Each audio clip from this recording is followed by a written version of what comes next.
Welcome to the realm of your favorite horror storyteller. This video contains multiple scary stories. Be sure to watch until the very end. Should you wish to navigate between stories, time codes are provided below. Also, thank you for all your feedback and support so far. We appreciate it. Now let's get started. David had always been an optimist. It was why, even after the passing of his wife and the subsequent challenges life had thrown at him, he remained hopeful. The small inheritance left to him became a beacon of hope, an opportunity to start afresh. He stumbled upon the listing while browsing online. The property was in a quaint town named Everwood, far removed from the bustling city's sounds and sights. The description boasted of a grand old house that had character and history, and the price? Suspiciously low. Must be a mistake, David thought. But it wasn't. The realtor, a short woman with fiery red hair, hesitated when David mentioned the property. "Ah, the old miller's residence," she said, her eyes darting away. When pressed, she just mentioned that it had been on the market for a long while, and many were wary of older houses and their required upkeep. The drive to Everwood took them through winding roads, flanked by tall trees that seemed to whisper secrets to each other. David's daughter, Emma, plugged into her headphones, occasionally glanced out, an unspoken melancholy in her eyes. As they pulled up to the house, David felt a flutter in his stomach. The house was majestic, a remnant from another era with tall spires, a broad front porch, and ivy creeping up its brick walls. Yet it had a forlorn look, windows like hollow eyes staring blankly ahead. "This is big," Emma remarked, pulling out her earbuds. David chuckled. "Space for all your teenage angst." She rolled her eyes but smiled faintly. That night, as David lay in bed, the house's silence was punctuated by its many sounds: creaking floorboards, the soft rustle of curtains, and whispers. At first, he thought he was dreaming, but as he strained his ears, he realized the sound was real, though he couldn't decipher the words. It seemed to emanate from the walls themselves. He got up thinking Emma might be playing some prank, or maybe it was just the wind. As he neared her room, he noticed her door ajar and the soft glow of her lamp spilling out. Pushing it open gently, he found Emma sitting up, her face pale. "Did you hear it too?" she whispered. David nodded, sitting beside her. "Probably just the house settling in. Old houses, you know. They have their quirks." But Emma wasn't convinced. It felt like someone was talking, just out of earshot. David hugged her. "First nights in new places are always weird. It'll get better." But even as he said it, the soft, indistinct whispers continued, echoing softly in the vast emptiness of their new home. The next morning, as David made breakfast, he tried to brush off the previous night's events. Maybe it was just the stress of the move, combined with the age of the house playing tricks on them. But when he saw Emma at the table, dark circles under her eyes, he felt a pang of worry. "I couldn't sleep," she admitted, pushing her cereal around. "Every time I closed my eyes, I felt watched." David frowned. "Maybe we can get someone to take a look. A priest, or maybe someone who knows about these kinds of things." Emma gave a weak smile. "Ghostbusters, Dad." But as the day wore on, the odd occurrences didn't stop. Doors would shut on their own, lights would flicker, and once, David swore he heard a child's laughter echoing through the halls. They decided to head into town to gather some essentials and perhaps learn more about their new home. Everwood was small, with streets lined with tiny shops, and at its center, a town square where a group of elderly people sat playing chess and chatting. While Emma browsed a bookstore, David struck up a conversation with an old man named Albert, who seemed to be a local historian of sorts. "Oh, the old Miller house?" Albert's eyes widened in recognition. "You moved there?" David nodded. "Do you know anything about it?" Albert hesitated before beginning. "That house has history. The Millers were one of the founding families of Everwood. But in the late 1800s, tragedy struck. Their only son, Benjamin, disappeared without a trace. The town searched high and low but found no sign of him. Some said he was taken by wild animals. Others whispered about a darker fate. David felt a chill. And the whispers? The strange occurrences? Albert looked uncomfortable. People said the house was haunted, that Benjamin's spirit couldn't find peace. The Millers eventually moved away, but no one stayed in that house for long. Folks claimed they'd hear a child's laughter, footsteps in empty rooms, doors slamming on their own. David's heart sank. Why didn't the realtor mention any of this? Albert shrugged. Who'd buy a haunted house? As they drove back, the house seemed even more imposing. David felt a weight of unease settle in. He couldn't, in good conscience, let Emma stay in a place that was unsettling, potentially dangerous. That night, the disturbances grew worse. The whispers were louder, almost like a chorus of voices, unintelligible but persistent. As David tried to comfort a visibly shaken Emma, a loud crash echoed from downstairs. Racing down, they found a portrait, one that David hadn't noticed before, lying shattered on the ground.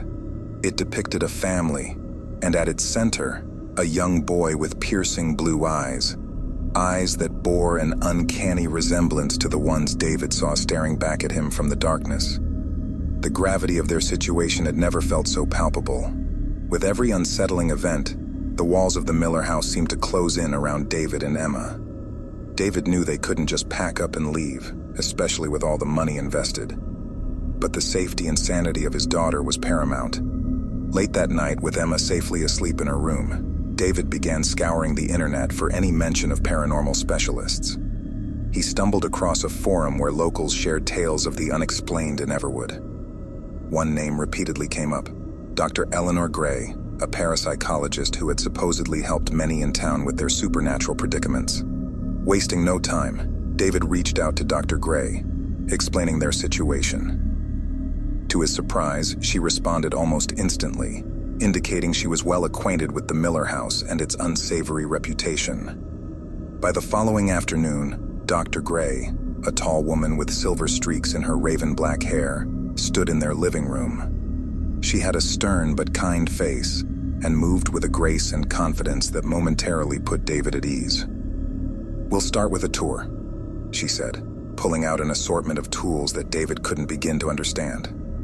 As they moved through the house, Dr. Gray would pause occasionally, her brow furrowing in concentration. In Benjamin's old room, the epicenter of the disturbances, she lingered longest. "The energy here is dense," she remarked. "There's sorrow, confusion, but also anger." David swallowed hard. Can you help us?" Dr. Gray nodded. "But first we must understand the source of this haunting." The research was exhaustive. Dr. Gray delved into town records, newspaper archives, and conducted interviews with the few remaining elders who might have first-hand accounts. With David's help, a clearer picture of the past began to emerge. They discovered that Benjamin wasn't the only child to vanish in Everwood around that time. Several children had disappeared over a span of a few years, all under mysterious circumstances, and the epicenter of these disappearances was invariably close to the Miller property. One evening, as David was poring over an old map of the town, a realization struck him. All the locations where the children were last seen formed a pattern. They were all in a direct line leading to an old well at the edge of the Miller property, long since boarded up and forgotten. With trepidation, David and Dr. Gray decided to investigate the well the next dawn. As dawn broke, David and Dr. Gray stood before the old well. Its wooden cover had decayed, masked by overgrown weeds, suggesting it had been untouched for decades. The morning mist seemed to dance eerily around it, amplifying the tension in the air. Dr. Gray reached into her bag, pulling out a small, ornate-looking pendant. She explained it acted as a compass for spiritual energy. Holding it above the well, it began to spin frantically. "The energy is strongest here," she whispered. Taking a deep breath, David pried the wooden planks away, revealing the dark abyss below. Without a word, Dr. Gray tied a rope to a nearby tree, signaling for David to do the same on the opposite side. Together, they created a makeshift pulley. "Are you sure about this?" David questioned, hesitance evident in his voice. "We have to uncover the truth," she replied, determination shining in her eyes. David descended first, the weight of darkness pressing on him as he went deeper. The dank smell of mold and stagnant water filled his nostrils. His flashlight revealed the slimy walls of the well, the beam reflecting off something further down. Bones. As he touched ground, he realized the bottom of the well was a mass grave. Tiny skeletal remains, remnants of the missing children, lay interwoven, their last moments likely filled with terror. Dr. Gray soon joined him, her eyes wide in horror. Among the bones, she found a locket containing an old photograph. It was a younger version of Benjamin with a woman David recognized as Abigail, the previous owner of the house. A chilling note inside read, "We'll be together forever." David's heart raced as he pieced together the horrifying truth. Abigail had been in love with Benjamin. In a twisted act of passion, she lured him and the other children to their doom, believing their young souls would keep her beloved Benjamin company in death. The duo knew they had to put the restless souls to peace. With Dr. Gray guiding the process, they performed a cleansing ritual, praying for the departed, asking for forgiveness, and ensuring they moved on from this realm. Emerging from the well, the atmosphere felt lighter, the malevolent presence absent. The house, which once held an air of foreboding, now seemed just like any other. Dr. Gray departed, leaving David and Emma to rebuild their lives. The horrors of the past were finally put to rest, and the father-daughter duo could look forward to peaceful days and nights in their home. But as they say, some evils lurk, waiting for the right moment to strike again.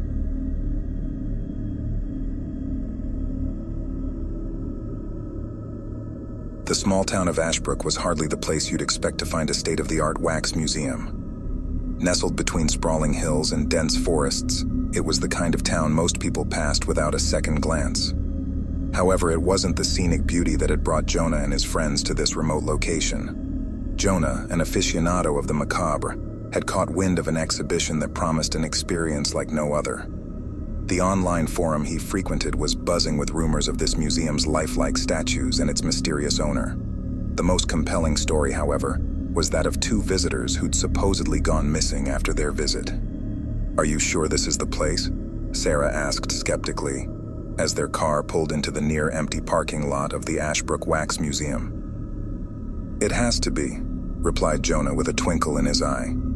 He was always up for an adventure, and the more eerie, the better.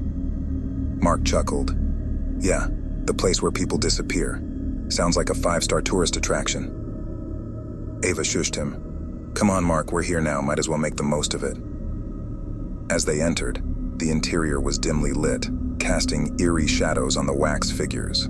The museum seemed to chronicle the town's history, from its founding fathers to notable residents. Yet there was a palpable tension in the air. Whether it was the lifelike precision of the statues or the chilling quietness, it felt as though the figures were watching, waiting. Jonah was in his element, moving from one exhibit to the next, reading out snippets of history to the group. Sarah, ever the photographer, was snapping pictures, while Ava looked around uneasily. Mark, trying to lighten the mood, would strike poses next to the figures, making faces. It was during one of these goofy stints that Mark noticed a curtain tucked away in a corner with a sign reading, "Coming soon." "Hey guys, want to see what's behind the curtain?" he whispered with a mischievous grin. Sarah rolled her eyes. "You're going to get us kicked out." But curiosity had gripped them all. Jonah nodded. "Let's take a quick look." Pulling the curtain aside, the group was met with a chilling sight. There under the spotlight were two figures, a man and a woman, posed as though they were mid-conversation. The shock wasn't just how real they looked, but who they resembled. "Isn't that—" Ava trailed off, her voice trembling. "Peter and Laura," Sarah whispered, the couple from their hometown who'd gone missing a month ago. They were reported last seen heading towards Ashbrook. Heart-pounding, Jonah approached the exhibit, reaching out to touch Laura's waxen face.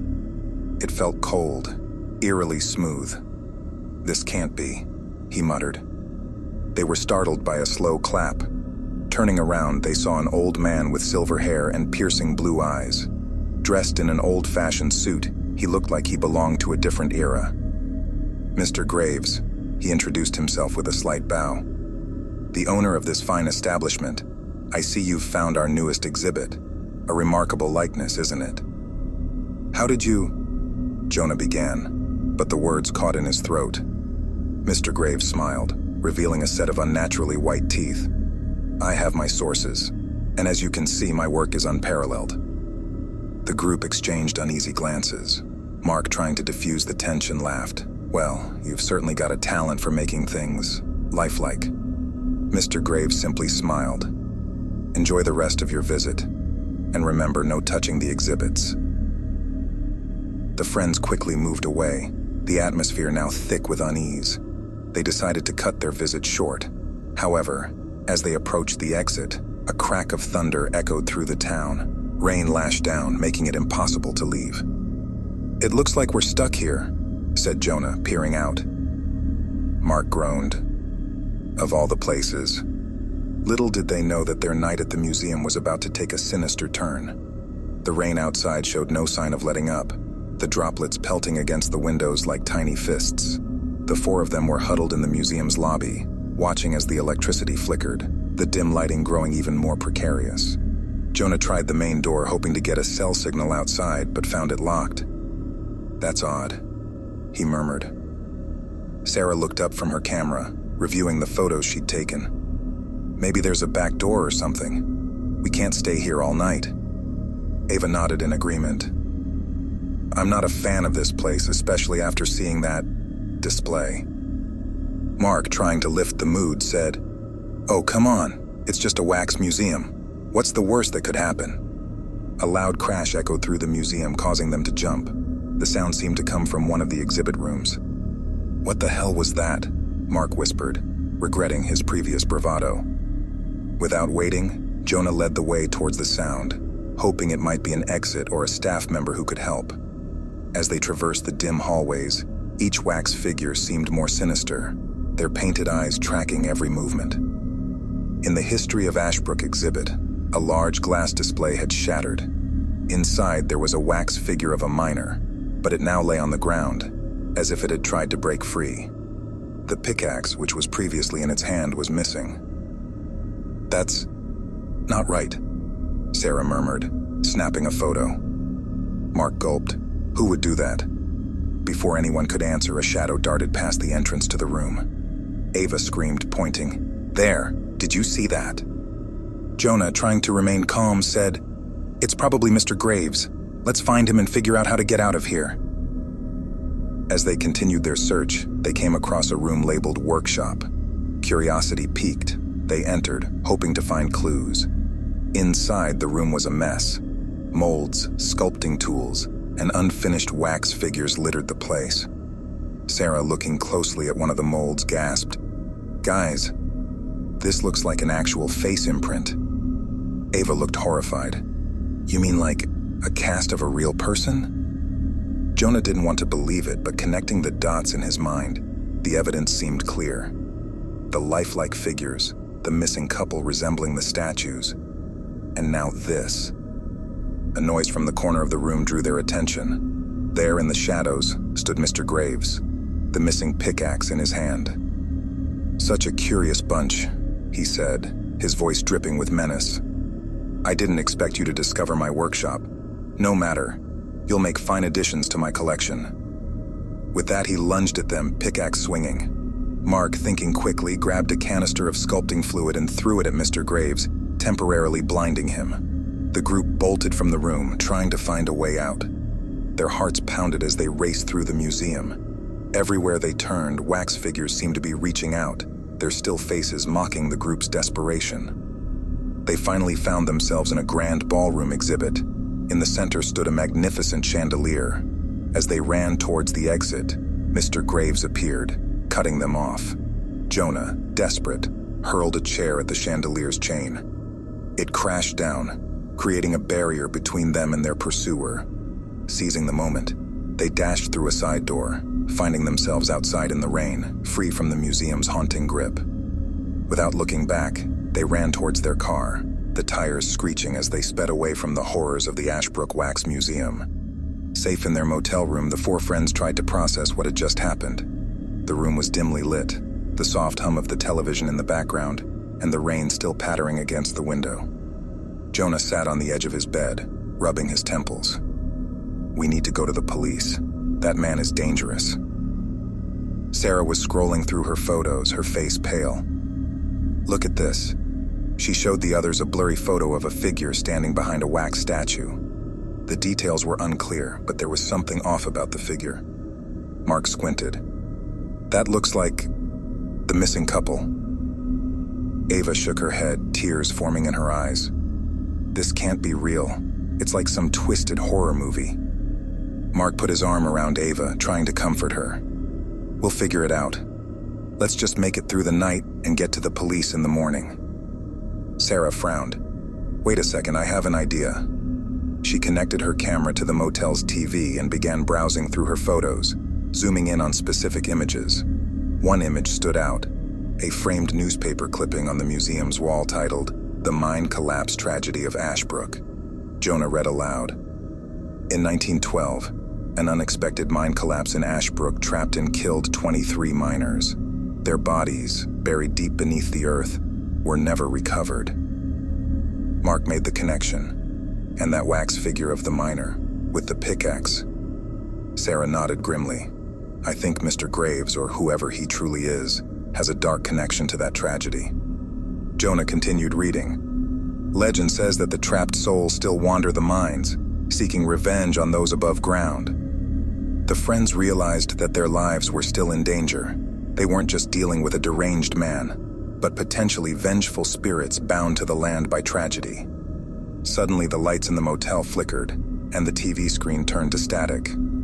A cold breeze swept through the room, despite all windows being closed.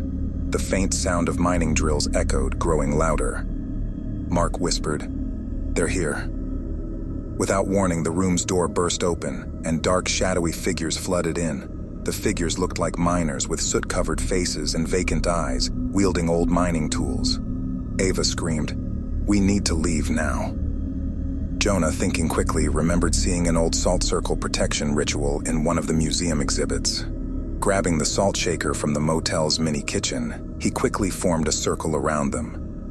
The figures, unable to cross the salt barrier, became increasingly aggressive, their haunting chants filling the room. The friends held hands, bracing themselves.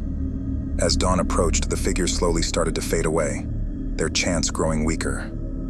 When the first ray of sunlight peeked through the window, the room returned to normal, as if nothing had happened.